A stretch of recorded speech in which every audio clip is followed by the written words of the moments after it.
So when I'm looking at campers, this is what I look for. I look in cabinets like this. I look up under there. Is there any leaks up under there? I check all the roof lines up over where any seams are. Is there any leaks or water coming down the walls? Let's see. I look at these skylights right here. Is there any leaks coming up from up there?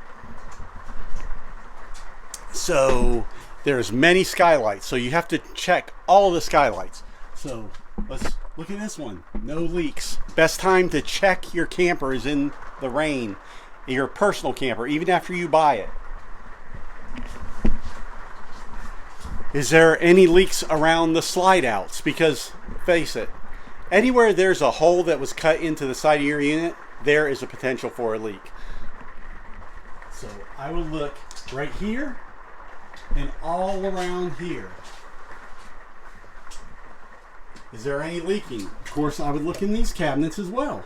I look and make sure there isn't any leaks inside of there. Of course, I would check around all the window frames. I'd make sure there's not any leaks around there.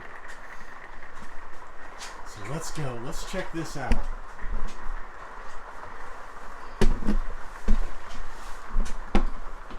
Any leaks in here? No. Check all the slides. Is there any leaks around the slides up under there? The front and rear caps can leak. So those are very important places to check inside those cabinet doors and make sure there is no leaks inside there.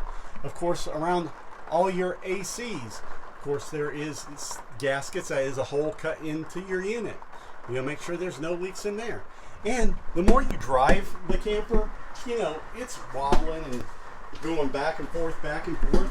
So you want to always make sure after each and every trip, hey, this thing is bending and twisting as it's going down the road. I want to check this unit all the time, especially after a trip. The best time to check a used RV or your own RV is while it's raining or the weather's bad. It could be windy. It could be a snowstorm, but check that RV.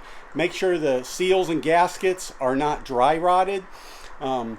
Make sure there, because even though it's not leaking yet, there is a potential leak. If those seals and gaskets are dry rotted, you need to check the air conditioners, your caulking on the roof. You need to check all the places that there is a potential leak hazard inside your RV. Thanks for watching.